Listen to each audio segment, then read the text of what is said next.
Assalamualaikum warahmatullahi wabarakatuh. Sahabat-sahabat semua, saudara-saudaraku semua, dimanapun kita berada. Alhamdulillah, puji selalu syukur kepada Allah Subhanahu Wa Taala, dan salam sejahtera selalu tercurahkan ke junjungan kita Nabi besar Muhammad SAW.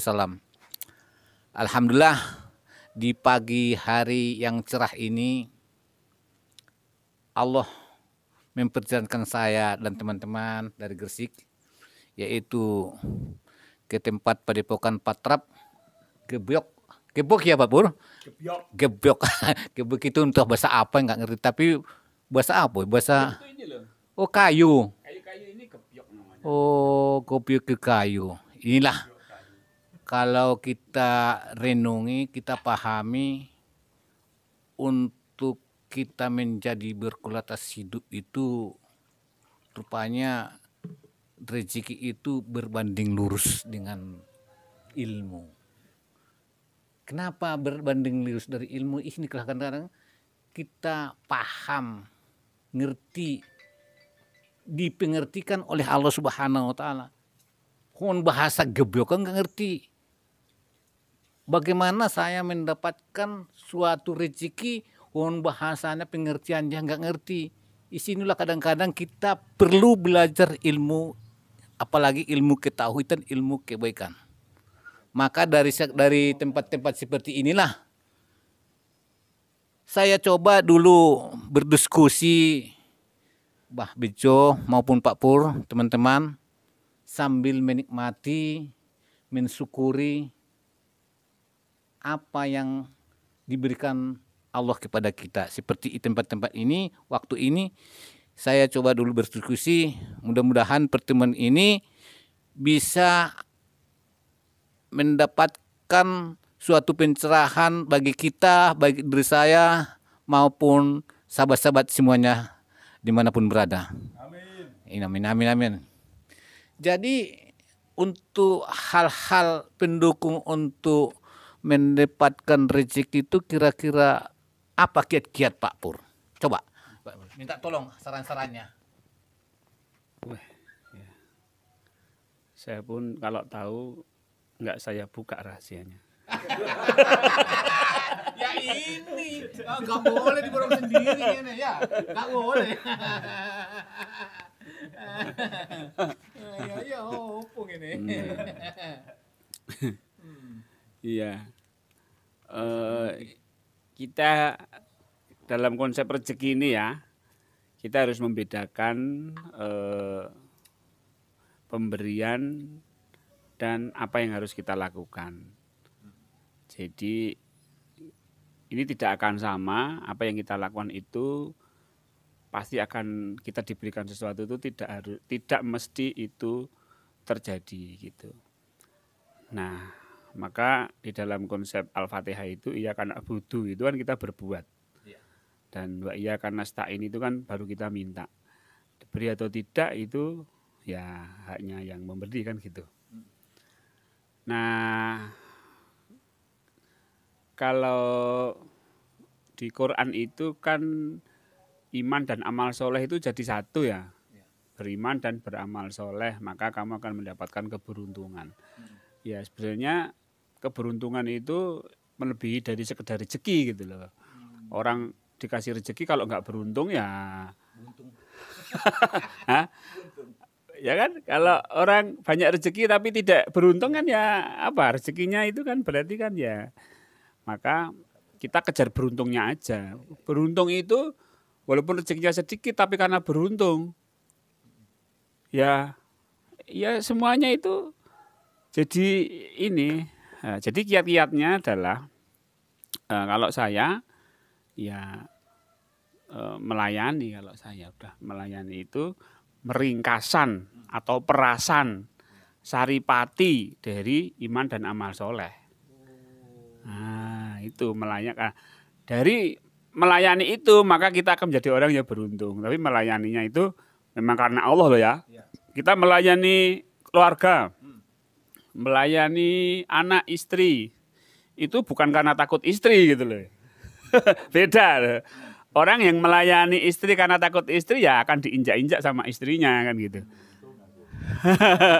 Nah, tong Mbah Bejo ya. Kalau kita melayani anak menuruti keinginan anak karena takut anak itu durhaka kepada kita, ya nanti kita akan diinjak-injak sama anak.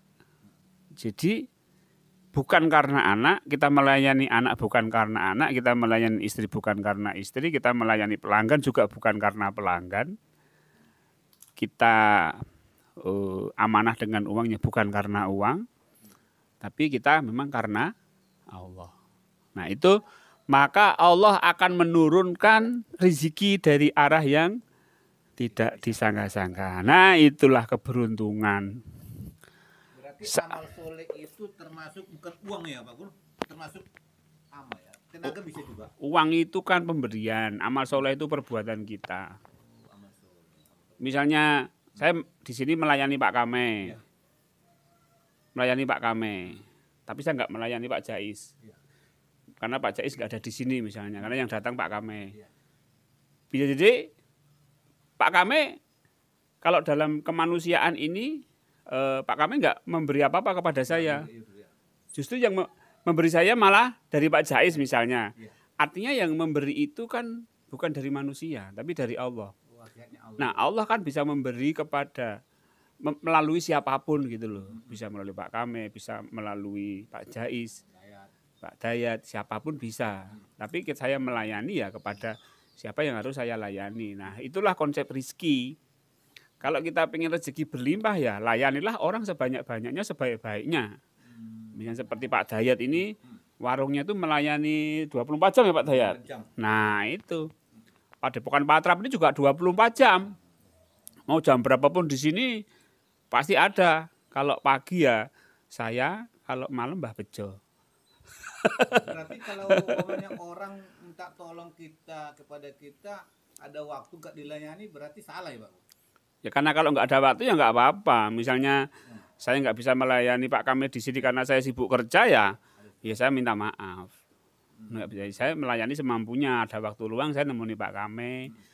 Saya harus waktunya kerja ya saya kerja karena ada tanggung jawab yang lain gitu.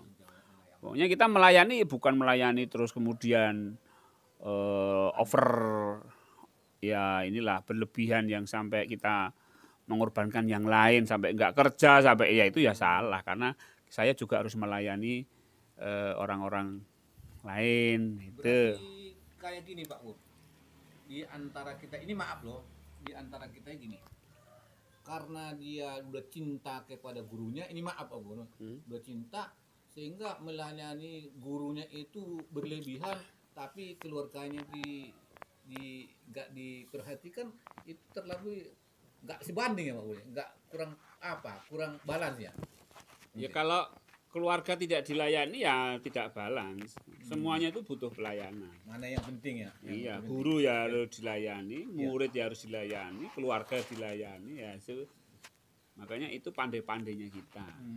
Ketika kita pandai memanage ya, memanage pelayanan kita kepada siapapun ya, Allah akan melimpahkan rezeki yang dari arah yang tidak disangka-sangka. Dan melayani itu harus sesuai ATP loh ya. Ya kalau melayani istri tetangga kan berarti kan tidak sesuai ATP kan gitu kan. Ya ojo ya, masih muda kok nggak boleh. Iya kan. Nah kita melayani ya sesuai ATP istri kita. Kita antar ke pasar, jangan ngantar pasar istrinya tetangga. Itu namanya tidak sesuai dengan amanahnya. Amanahnya istri kok malah justru menjalankan istrinya tetangga untuk diantar ke pasar. Nah itu ya, nah itu namanya pokoknya ATP itu sesuai melayani itu sesuai dengan ATP. Nah, amanahnya apa? Kalau bukan amanahnya nggak usah. Misalnya nggak punya istri ya nggak usah melayani istri dong. Atau nggak usah mengharap-harapkan istri karena memang itu tidak diberikan Allah. Kalau yang sudah diberikan ya sudah diberikan, jangan enak ya hidup sendiri, nggak ribet ya jangan gitu. Semuanya sudah ada porsinya masing-masing. Berarti istri itu pun betul-betul memang diamanahkan kepada kita harus kita ya kalau amanat punya, ya ya kalau punya istri. ya kalau punya istri. Ya. Kalau dia nggak amanatkan istri ya, kita juga ya sudah. Udah terima. Malah bisa full melayani umat gitu loh. Apalagi sudah punya istri pengen nambah. Nah, Iku yang salah. yang satu aja enggak amanahnya enggak ini. Ya. Yang satu aja ini masih banyak merasa enggak dilayani. Nah, konsep melayani itu menjadi saripati kalau masalah rizki loh ya. Iya. Dan rizki itu kita bukan mencari rizki. Dalam arti rizki itu pokoknya kita melayani, ya nanti kalau Allah beri duit ya itu amanah gitu. Iya. Jadi kita enggak mengumpulkan uang. Nanti kalau kita melayani dalam rangka untuk mendapat rizki dari Allah, kita numpuk-numpuk. Kadang-kadang uang itu harus kita keluarkan dengan cara yang banyak itu loh. Misalnya tiba-tiba anak sakit. Atau tiba-tiba kita butuh sesuatu ya, uang banyak. Aduh, kerja sudah ini habis dalam waktu 1 hari gitu. Nanti jadi gelo gitu. Gelo. Pokoknya kita tuh fokusnya itu di melayani saja. Uang masuk ya sudahlah, masuk aja gitu aja. Uang ini adalah amanah juga. Uang yang kita terima itu juga amanah kalau kita sampai mengeluarkan apa yang tidak semestinya ya akan dituntut. Uangmu itu ada pertanggungjawaban. Wah, iya. Bukan di dunia tuh ya. Ya, makanya uang itu ya amanah gitu. Justru uang itu Allah berikan untuk menjalankan amanah. Misalnya anak kita sekolah. Kita diberi rezeki. Nah, uang yang Allah titipkan kepada kita itu ya digunakan untuk menjalankan amanah gitu. Jangan eman-eman, wah sayang. Anak butuh laptop misalnya, harganya yang 20 juta misalnya. Usah eman. Ya enggak eman kalau itu memang dibutuhkan ya sudah, ini memang duit ini diberi Allah ya untuk jalankan amanah biar kamu belajarnya sungguh-sungguh, ini beli aja. Nah, itu jadi uang itu bukan milik kita ya. Datang. Dan konsepnya bahwa rezeki itu seperti tandon air. Semakin banyak keran yang kita buka, tandonnya juga semakin besar. Allah ngasih semakin besar. Ya kalau nggak ada yang dialirkan ya tandonnya juga nggak ngisi. Gitu. Bahkan jadi penyakit. Ada apa? Itu kutuket itu apa? Kotoran, ada cacing, ada ini bisa hidup di situ. Tapi kalau ngalir itu ya pada harus keluar ya keluar, sedekah untuk masjid ya untuk masjid, untuk ini ya keluarkan biar ininya. Jadi kalau bagaimana konsep mencari rezeki gitu, nggak ada. Cari aja di Quran. Ada nggak perintah mencari rezeki? Cari aja di Quran kalau ada. Kenapa kita ngotot minta? Ya Allah berikan aku rezeki yang banyak. Itu meminta. Itu kan doa. Sekarang gini, Pak Kamai sudah tahajud, minta sama Allah. Setiap sholat sama minta. Barzukni minta. Kok masih mencari? Itu kan lucu. Misalnya Pak Kamai ini datang ke rumah saya. Pak, saya minta kopi. Oh ya, saya buatkan. Masih datang ke dapur, cari kopi sendiri. Ini gimana katanya minta cari-cari. Nah, ini kan lucu. Iya. Makanya kalau sudah minta, itu jangan nyari. Makanya di Quran nggak ada. Tinggal nunggu gitu ya. Hah? Kita termasuk Ya bukan tinggal nunggu, tinggal jalani perintahnya Allah, tinggal ATP aja. Misalnya, Pak Kame, ini disapu ya. Pak Kame kan tadi kan sudah minta kopi sama saya. Ya. Oke, Pak Kame ini disapu. Sapu aja, nanti kopi saya siapkan gitu loh. Nggak usah Pak Kame nyari-nyari kopi. Akhirnya nggak tega, mesti dikasih. Nah, ya kopi, ya gula, ya Sama jajan. ya jajan, ya kerupuk, Kerupuk. ya jambu. Nah, ini. Iya. Iya dah. Tapi kalau Pak Kame nyari kopi sendiri, kopi saya sembunyikan, golek dhewe kono. Iya. Dia disuruh nyapu nggak mau. Iya toh? Nyari kopi sendiri, ya cari sendiri sana. Kerepotan tenan. Ya kerepotan wong di rumah saya yang tahu saya bujukan yang tahu saya. Debat-debatnya itu nggak mau. Makanya jangan nyari rezeki. Kalau minta terus nggak pernah nyari, nggak pernah mau disuruh. Wah, tetap nggak bisa. Doa tanpa menjalankan amanah ya ora iso. Doa minta rezeki, tapi disuruh nyapu nggak mau, disuruh ini. Itu tips agar kita itu dicukupi sama Allah. Jadi konsepnya tidak mencari rezeki, tapi kita menjalankan amanahnya Allah, sehingga Allah itu memberikan nih kopinya Pak Kamai. Karena bagus ngerti. Alhamdulillah. Karena kamu wis ngerti aku juga Allah dia. Kasih Kan kopi. kamu kan ini Iya, kasih kopi bersama jajan-jajannya. jajan-jajannya. Gitu loh Pak Kamai. Oh, no, Allah tuh gitu. Barang siapa yang berdagang denganku dijamin tidak akan rugi kan gitu. Kalau Pak Kamai saya suruh nyapu, itu kalau di harga 100.000 misalnya, nyapu di harga 1.000. Kalau Pak Kamai sudah berani nyapu dulu, saya hargai lebih. Ini Pak Kamai 150. Yang 50 untuk transport. Ya, yang 50 untuk Pak Edi. Terus ada jajan lagi, bisa makan lagi ya. Pokoknya kita berani Kuat banget. Pak, berjudilah sama Allah itu. Berani Berjudi sama Allah tuh nibake duit sik ya. Orang berjudi kan nibake duit sik to. Masa Iya, berjudi itu dhisik? Ya kan enggak. Ayo, dompet keluarkan. Ayo keluarkan dulu berapa. Iya. Nah, saya bandarnya Gambling. gambling. Wah, ini 100.000. Nih, tak ganti 200.000. Nih berapa? 50. Nih, tak ganti 100. Nah, bandarnya gitu. Nah, bandarnya ini Allah. Kita mau berkorban berapa? Mau mengeluarkan berapa? Sama Allah dengan konsep ATP. Wah, saya nyapu. Oh, saya ini. Oh, saya melayani ini. Nanti Allah itu sudah tahu harganya, kita itu tahu. Hargamu tuh kalau nyapu itu 100.000. Tapi karena kamu berniaga denganku, tak kasih kamu 150. Gitu. Jangan lupa kasihkan Pak Edi ya. Jangan lupakan Pak Edi. Iya. Karena beliau sponsor. Oh iya gitu. Ada kaitannya ya. Ada pendukung. Maksud ada pendukung ya. Iya. Karena yang Pak Kamai pakai yang meminta, saya yang dapat. Iya. Karena Iya. mobilnya pakai mobilnya Pak Edi. Apalagi Pak Kamai itu nyapunya di sini, nyapu di tempat saya juga. Dapat Kasat juga, ditambah dapat lagi. Tambah lagi loh, berani ya. Iya toh Pak Kak? Berani. Berani Dapat. saya. Dapat. Sering gambling kok. Hah? Sering gambling sama Allah. Nah, Ya, berarti gini ya. Kadang yang sering itu saya kan ini apa namanya? Kalau beli sesuatu saya nggak mau hutang. Nah, kan gitu Pak Pur ya. Beli forklift pernah kemarin itu. Hanya punya uang 2 juta aja Pak Pur. Sebenarnya target ini kalau apa namanya sampai nggak dapat nggak bisa menutup, ada yang saya jual lah, logikanya kayak gitu. Ternyata yang saya jual nggak laku-laku, 2 minggu harus lunas.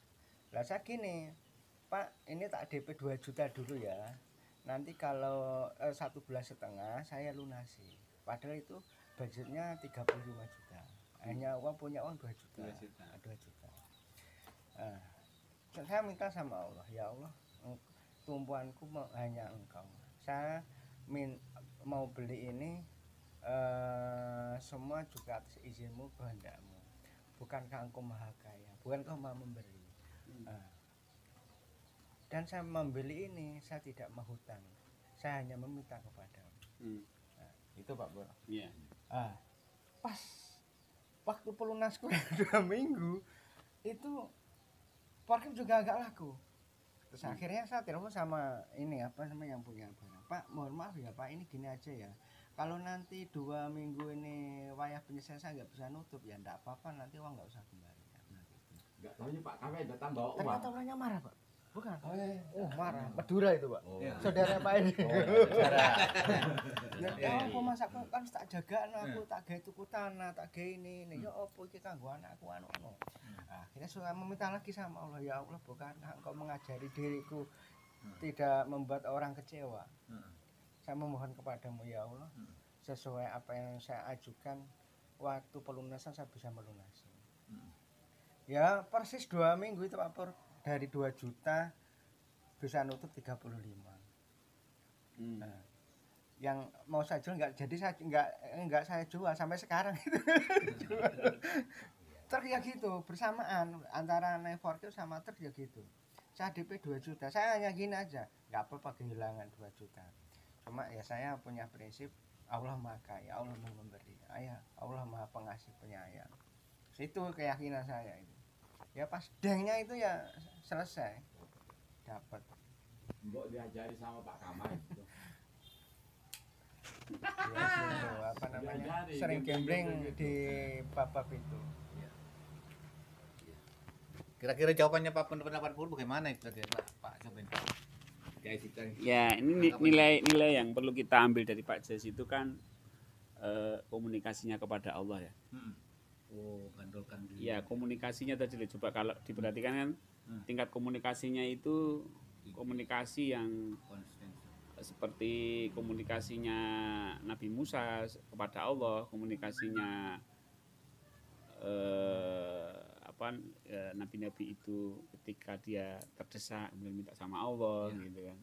Ya. Jadi ini ya saya begini itu karena engkau ya Allah gitu aja. Ya mohon pertolonganmu, intinya kan gitu. Jadi dalam arti gambling di sini itu memang ada satu kebutuhan gitu ya, ada kebutuhan memang kita harus beli forklift, harus beli ini gitu, cuma uang punya ini.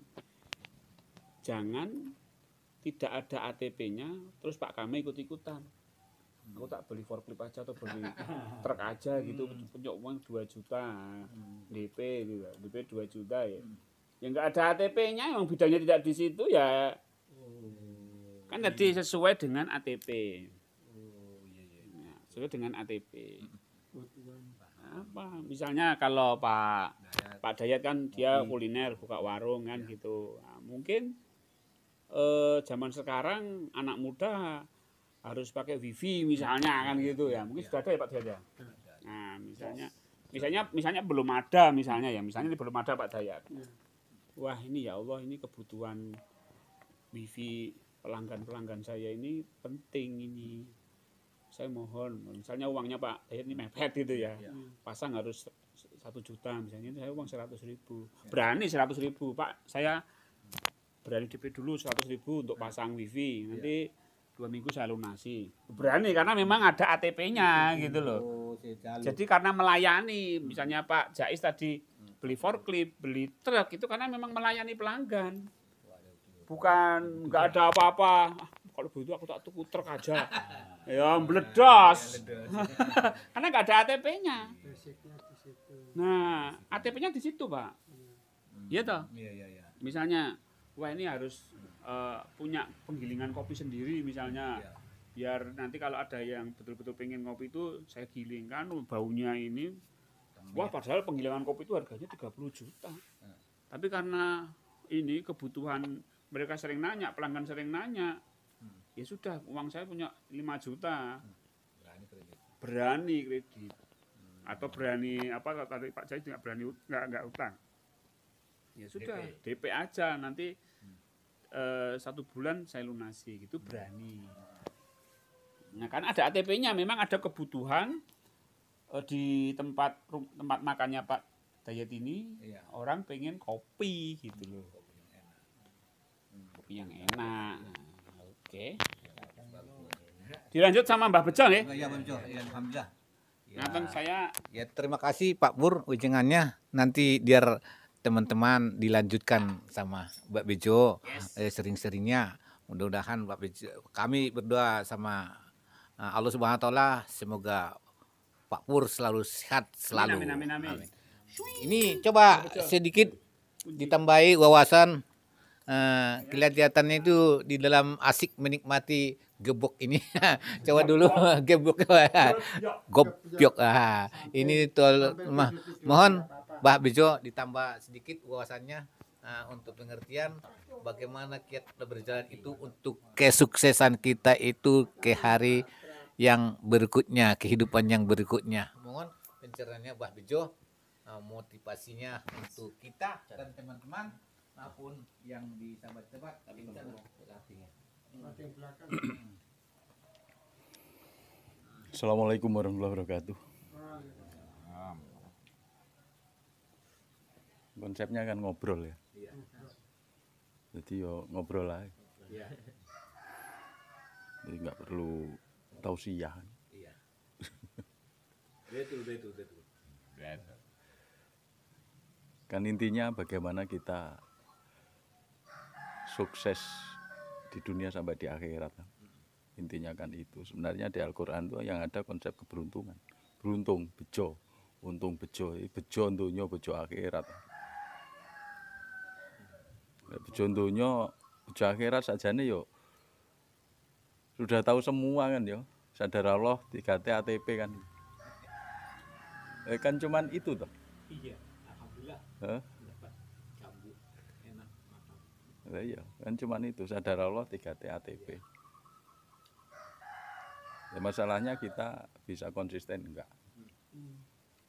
Terutama dalam pondasinya sadar Allah dan sampai ke ATP-nya. Kita menjalani ATP itu biasanya kan kita tertipu oleh ego, oleh keinginan, ketipu itu. Nah, akhirnya kita nggak amanah lagi, nggak menjalankan perintah Allah lagi, tapi kita menjalankan perintah ego. Allahnya dijadikan kambing hitam. Nah, itu kadang itu. Karena ego itu hitungannya cuma untung rugi. Maunya untung, nggak mau rugi. Maunya untung ternyata buntung. Maunya enak, nggak enaknya. Nah, padahal enak nggak enak, susah dan senang, untung dan rugi, itu masalahnya hanya pada ego. Tapi pada jiwa nggak ada. Jiwa itu hanya menyadari saja, sadari. Perilaku ego itu kita sadari, perilaku jasad kita sadari. Nah, ketika kita bisa menyadari perilaku ego, perilaku jasad, maka jiwa kita akan tenang. Nah, yang dipanggil Allah kan jiwa-jiwa yang tenang. Bukan jiwa-jiwa yang stres, tidak ada. Jiwa-jiwa yang pusing misalnya, nggak ada. Jiwa-jiwa yang susah, nggak ada. Jadi poin utamanya pada ketenangan jiwa. Nah, ketenangan jiwa inilah yang akan tembus sampai ke akhirat, insya Allah itu. Nah, itu artinya kita beruntung di dunia sampai akhirat. Di dunia jiwa kita udah tenang, di alam barzah kita tenang, di akhirat kita juga tenang, mulia. Nah, itu aja. Karena banyak para motivator-motivator atau masyarakat umum memaknai kesuksesan itu hanya keberuntungan di dunia. Jadi hanya diukur dengan masalah duit. Itu. Nah, ini kalau kita lihat lagi masalah rezeki tadi, kiat-kiat untuk mendapatkan rezeki. Sebenarnya kalau kita tilik pada hal yang lebih tinggi lagi, kita diberi nafas itu rezeki enggak? Kita berusaha enggak untuk mendapatkan nafas? Enggak. Kita enggak melakukan apa-apa, tahu-tahu diberi nafas. Kita diberi mata, telinga, hidung, usaha kita apa? Enggak ada. Kita diberi oksigen, usaha kita apa? Enggak ada. Ya, jadi prinsipnya rezeki itu sebenarnya kita enggak usah usaha kok. Enggak usah usaha mencari rezeki. Rezeki itu given, pemberian. Duit itu pemberian Allah. Kalau kita sempitkan lagi ke duit. kita sempitkan lagi pada masalah kesehatan. Apa orang yang pola hidupnya sehat, makan serba teratur, penuh gizi, tidur teratur, semua sudah teratur, itu ada jaminan orang itu sehat? Nggak ada. Banyak orang hidupnya teratur, makanannya penuh gizi, jatuhnya sakit-sakitan. Nah, ini saya mencontohkan diri saya sendiri. Saya itu serba nggak teratur, tidur nggak teratur, makan nggak teratur, yang dimakan juga nggak teratur. Ini pola hidup ketidakteraturan. Itu terbentuk mulai kecil sampai sekarang.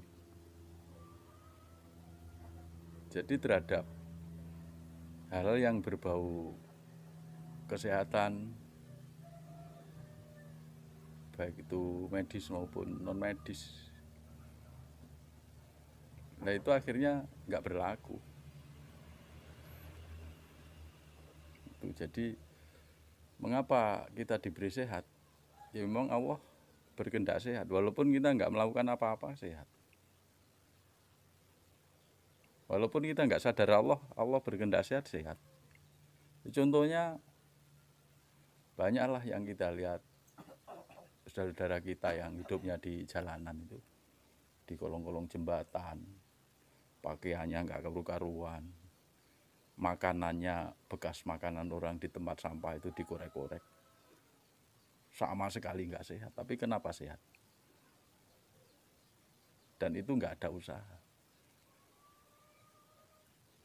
Itu kalau pengertian rezeki kita berluas lagi. Jadi tipsnya nggak ada. Nggak ada tipsnya. Apakah sholawat itu bisa mendatangkan rezeki? Enggak. Orang sholawat atau nggak sholawat, Allah ngasih ya ngasih. Yang penting kesadaran kita yang penting. Karena hubungannya dengan keyakinan. Keyakinan akan pertolongan Allah, keyakinan akan keagungan Allah, kebesaran Allah. Allah Maha Kaya, Allah Pengasih Penyayang, Allah Maha Mencukupi. Nah ini menyangkut keberuntungan kita hidup di dunia sampai akhirat. Kuncinya ada pada ketenangan jiwa. Mulai saat ini, mulai di sini. Kalau kita baca ayatnya kan jelas banget.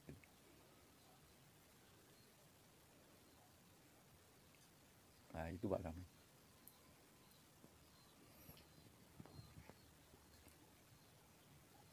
Ini kemana ini?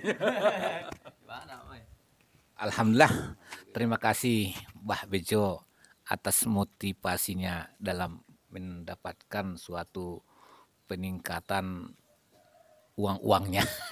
Kalau saya nafsirkan ini, kita hidup ini memang perlu ada suatu kekuatan dan kemauan dan semangat. Untuk mendapatkan itu harus kita ada kekuatan dan semangat dan kemauan, harus berani berbuat baik, baik itu melalui tenaga maupun ya perbuatan. Umpamanya kebutuhan beli kopi ya harus berani. Karena itu menyangkut mendatangkan rezeki. Karena kita berani berkorban untuk kebaikan. Orang takut untuk membeli makanan itu pun sebetulnya kurang pas. Harus berani berkorban untuk membeli makanan. Karena kebutuhan kita. Kalau kebutuhan itu kita nggak berani, ya bagaimana? Berarti pelit, ya rezeki itu akan seret. Karena itu ada kebutuhan. Kan? Jadi ya, kalau harapan saya, ya kalau namanya kebutuhan itu, ya jangan takut. Kebutuhan beli bensin ya jangan takut. Ya beli. Uang pas-pasan ya beli karena itu udah kebutuhan. Jadi kita itu harus ada berani. Kalau nggak berani, ya Allah itu ya bisa-bisa kita nanti akan sulit mendapatkan suatu kemudahan mendapat rezeki karena kita tidak mau berlari, tidak mau menggunakan di jalan yang benar, di jalan kebaikan.